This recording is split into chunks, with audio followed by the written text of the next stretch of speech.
Voyez que l'amour de Père nous a témoigné. Nous a fait don de cet amour. Pour que nous soyons appelés enfants de Dieu et nous le sommes. Votre amen est un peu lourd. En tout cas, je dois reprendre, frère. Nous avons bien chanté l'amour de Dieu. Et nous devons vraiment nous laisser pénétrer par cet amour. Voyez que l'amour, le Père nous a témoigné. Pour que nous soyons appelés enfants de Dieu. Et nous le sommes. Alléluia. Si le monde ne nous connaît pas, c'est qu'il ne l'a pas connu. Bien-aimés, est-ce qu'ils sont là ce matin? Les élus de Dieu sont là ce matin. Des hommes et des femmes selon le cœur de Dieu. Bien-aimés, nous sommes maintenant, alléluia, à ce moment où il est 10h03, debout devant la lecture de la parole. Et ceci est adressé aux bien-aimés. Nous sommes maintenant enfants de Dieu. Et ce que nous serons, n'a pas encore été manifesté. Mais nous savons. Nous sommes rassurés de cela. Lorsqu'il paraîtra, croyez-vous cela, frère, que nous attendons son retour, nous serons semblables à lui. Pas semblable à frère Franck, pas semblable à frère Branham, pas semblable à un prédicateur, mais nous serons semblables à notre Rédempteur, à notre époux céleste. Croyez-vous cela, frère? Pourquoi? Parce que nous le verrons. Ce matin encore, nous l'aimons sans l'avoir vu, sans le voir encore. Nous croyons en lui. Nous nous réjouissons, nous chantons ces cantiques. Mais la promesse demeure parce que nous le verrons tel qu'il est. Alléluia. Quiconque à cette espérance ancrée en lui se purifie comme lui-même est pur. Et nous savons comment Dieu le fait. Alléluia. Quand il dit purifiez-vous, il sait ce qu'il dit, il sait ce qu'il doit faire pour que cet ordre soit réalisé. Et que ce matin encore, que Dieu répande l'eau de sa parole pour nous laver de tout péché, de toute iniquité, de toute impureté. Ce matin encore, que Dieu proclame encore ses promesses. Alléluia. Puisqu'ici il est question des enfants de la promesse. Il est question de la naissance, non pas selon la chair, mais en vertu de la promesse. Que Dieu soit loué, frère. Nous sommes heureux d'être là ce matin, croyant être ce que Dieu a fait de nous en Jésus-Christ. Et nous déclarons heureux les pieds de notre frère David. Ces pieds qui se sont réellement déplacés jusqu'à vous pour proclamer de bonnes nouvelles. Alléluia. Frère, ce matin, il y a une grâce particulière pour nous. Nous avons des yeux pour voir ce que le Seigneur a établi pour notre édification, pour notre avancement dans la foi. Alléluia. Bref, établi pour la foi des élus. Que Dieu soit loué. Nous allons incliner encore nos têtes. Nous allons chanter Ngai nakamwe bolingo nankolo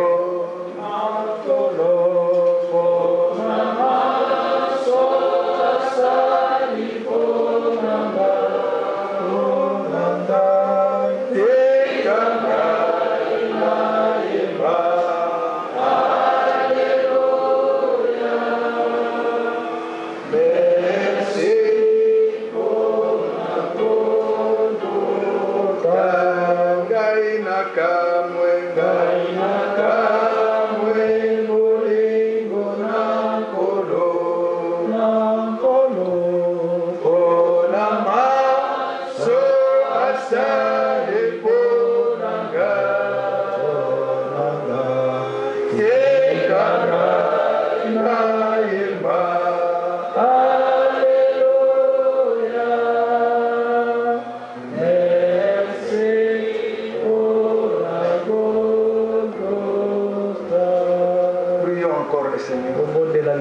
Tu es notre Père Céleste.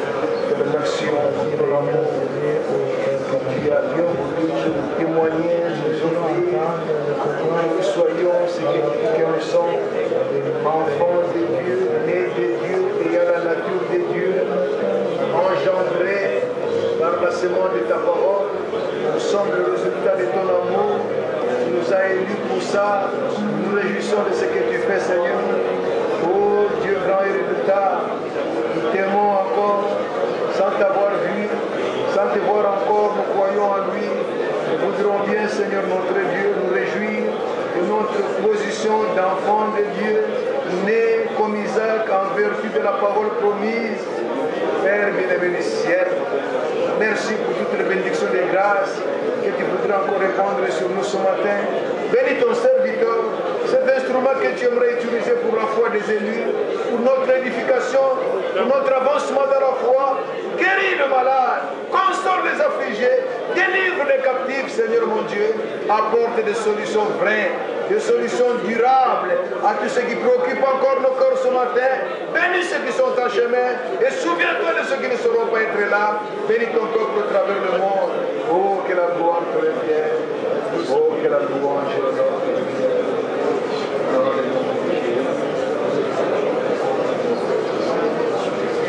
Oh, je l'aime.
Encore une fois, aujourd'hui, je vous salue tous dans le nom du Seigneur Jésus.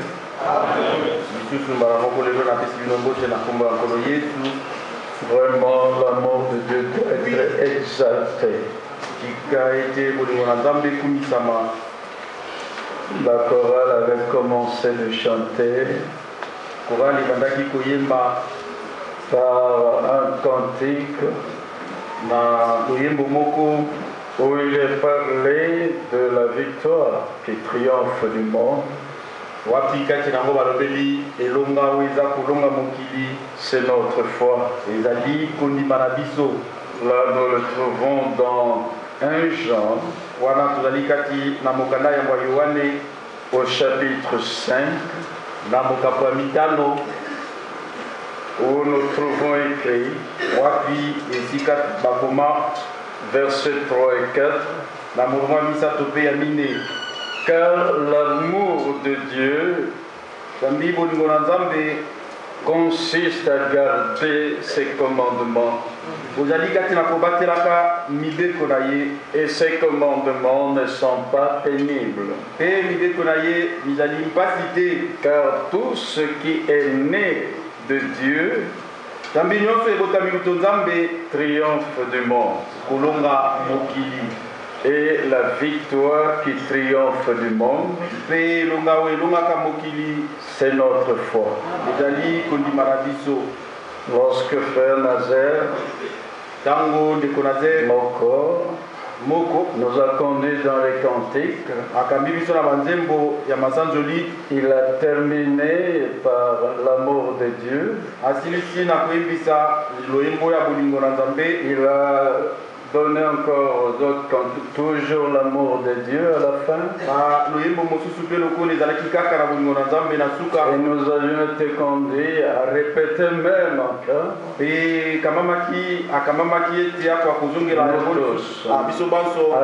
À répéter encore selon ce que lui qui conduisait les chants avait dit et avait demandé. Et curieusement aussi, à la fin, Frère Félix a commencé par cette lecture de 1 Jean 3. Parce que vous voyez, il vient terminer encore avec l'amour de Dieu dans ce que nous avions chanté. Alors dans 1 Jean 5, nous trouvons au sujet de triompher du monde. Au verset 4, car tout ce qui est né de Dieu triomphe du monde. Et la victoire qui triomphe du monde, c'est notre foi. Depuis le premier verset du chapitre 5, l'épître de Jean, la première épître, il est parlé toujours de cette naissance qui n'est pas une naissance venant de l'homme. Il y a l'engendrement, mais venant de Dieu, et la nouvelle naissance. Et dans 1 Jean 3, il s'agit maintenant de ceux qui sont justement nés de Dieu. Et il est écrit, voyez quel amour le Père nous a témoigné. Il y a une autre version, l'amour que Dieu nous a donné, comme la version d'Arbi. En tout cas, il s'agit que chacun accepte cet amour. Chacun parmi les hommes qui sont nés de femmes, conçus dans le péché et dans l'iniquité, comme le psaume 51 le dit.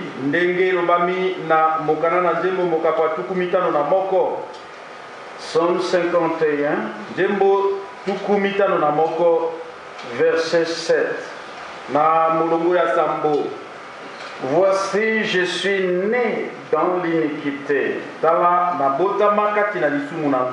et ma mère m'a conçu dans le péché. Donc vous voyez, chacun de nous venons sur cette terre après Adam et tous les autres hommes qui sont venus avant nous. Il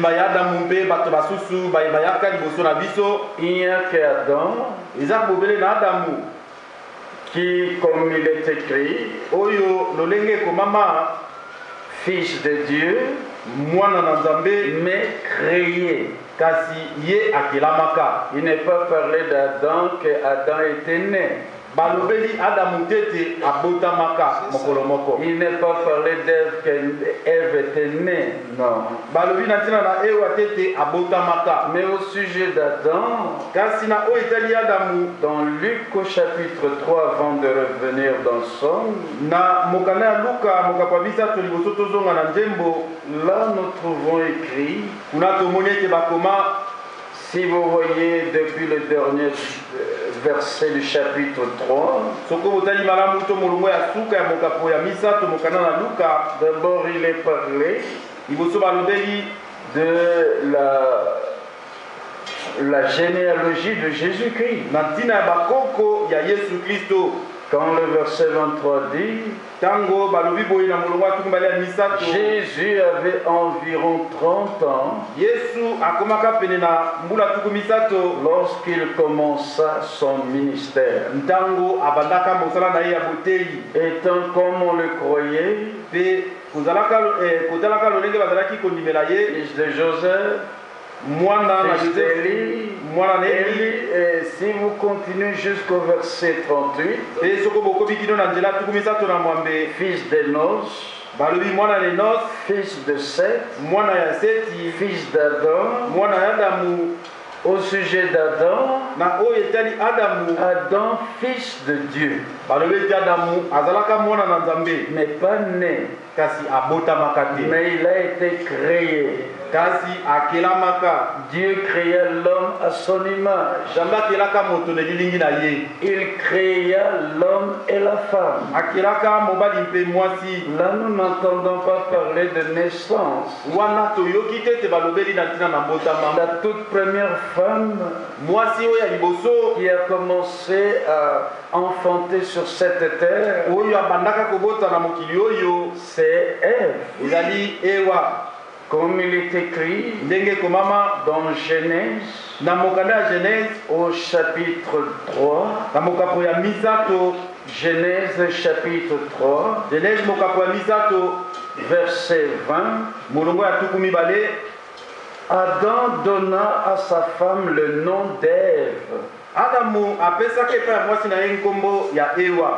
car elle a été la mère de tous les vivants.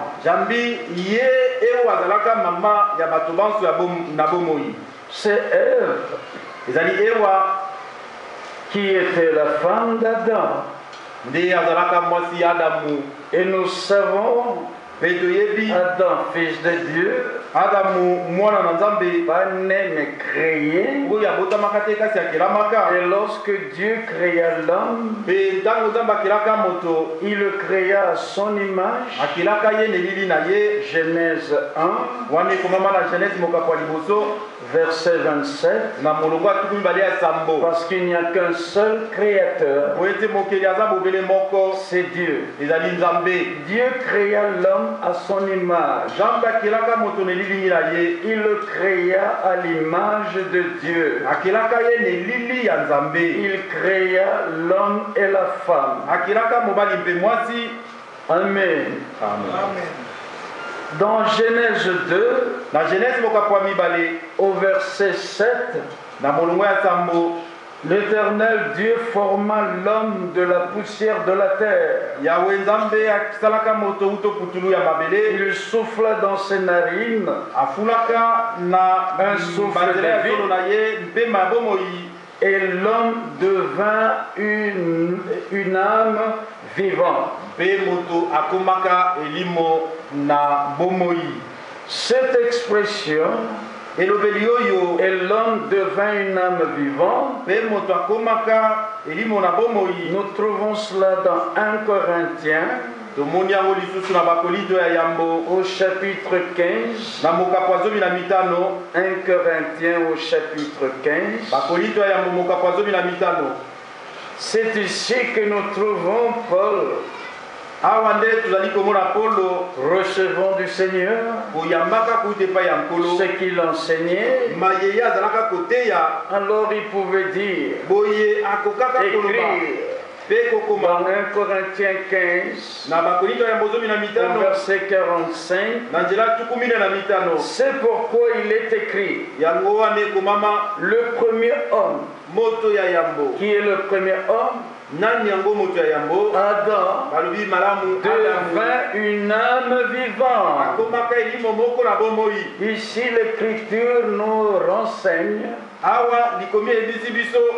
que le tout premier homme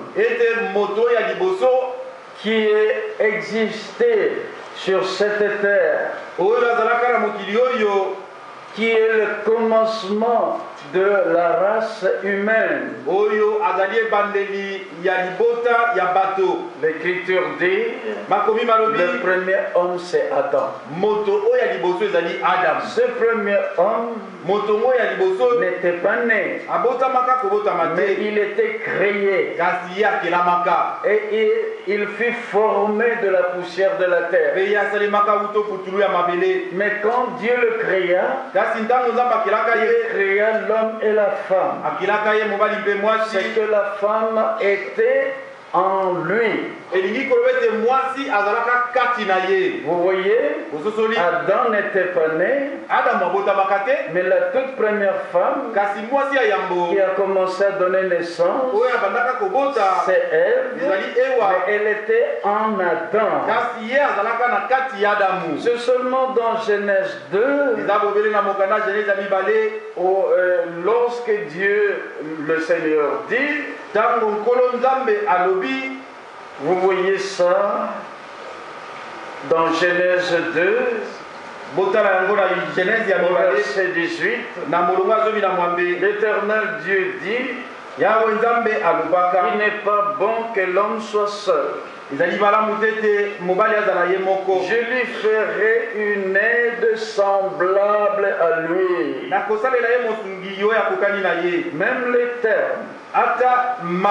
Il faut bien faire attention en proclamant l'évangile. Je peux déjà dire à l'avance, même dans ce que nous avions lu, 1 Jean chapitre 3, en rapport avec ceci, Dieu peut nous aider à avoir la révélation que ce que nous serons n'a pas encore été manifesté. Mais lorsque lui paraîtra, nous le verrons et nous serons semblables à lui. Qui est celui-là? C'est le dernier Adam. Lorsque nous le verrons, nous serons semblables à lui. Ève avait regardé Adam, elle lui était semblable. Parce que le Seigneur Dieu avait dit, il n'est pas bon que l'homme soit seul. Frères et sœurs, Jésus-Christ, le dernier Adam, notre époux divin, est incomplet sans nous. Et si vous saisissez la chose, il doit être avec son épouse. Et son épouse, l'église épouse, le corps de Jésus-Christ, aucun membre ne manquera. Sans tous ces membres, Jésus-Christ est incomplet. C'est pourquoi nous le déclarons d'après la parole du Seigneur dans Éphésiens 5. On parle de l'homme et de la femme. Paul parle de l'homme et de la femme. Il dit ce mystère est grand. Je le dis par rapport à Christ et à l'Église. Et alors, nous croyons qu'aucun de ceux de l'Église épouse ne restera dans les dénominations. Aucun membre. Tous sortiront. Chacun trouvera sa place. Parce que sans tous ces membres, Jésus-Christ est incomplet. Soyons rassurés. Dieu pense ce qu'il dit. Et il dit ce qu'il pense. C'est lui par son esprit c'est lui par son esprit qui est en train de rassembler tous les membres du corps de Christ. Souvenons-nous d'Ézéchiel 37. Ézéchiel a reçu l'ordre de prophétiser sur les ossements desséchés. Ce n'était pas Ézéchiel, mais c'était l'ordre de Dieu le Seigneur. Frères et sœurs, ça ne sera pas nous en tant qu'hommes, mais selon l'ordre du Seigneur, un temps vient. Nous prononcerons seulement la parole et la chose va arriver sans qu'il y ait un doute dans nos cœurs. C'est pourquoi quand nous prêchons sur la parole de Dieu, c'est pour dissiper tout doute dans les cœurs, pour qu'il puisse y avoir que de la foi. Nous l'avons entendu parler. La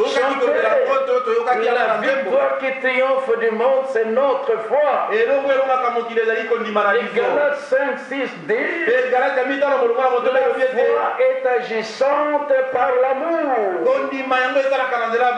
Mais nous avons vu l'amour que Dieu nous a donné, nous a témoigné.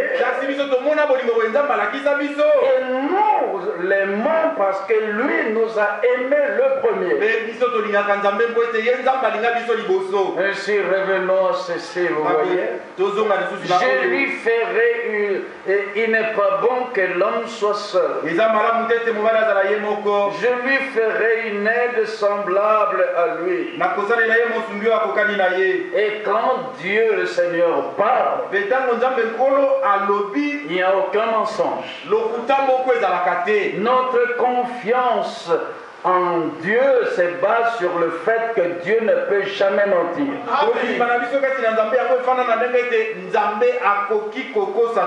Quoi que ce soit qu'il dise, ça doit arriver.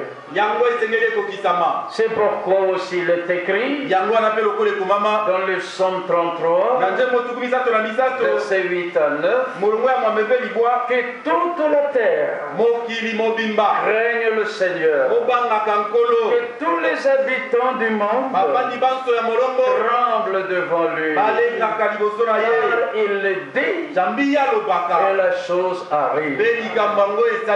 Quand il a dit dans Genèse 1 que la lumière soit et la lumière fut. Quand toujours dans Genèse 1, il a dit qu'il y ait ceci, il y ait cela, il y ait le soleil, il y ait la lune, il y ait des poissons, les étoiles et tout. Toutes ces choses-là arrivèrent à l'existence sur base de sa parole. Et voici la vérité de base, des fondements de croyance, que Dieu fait toutes choses conformément aux promesses de sa parole. Pas en dehors de sa parole. Et quand il a dit dans Genèse 1, verset 26, faisons l'homme à notre image. Ça doit être comme il a dit.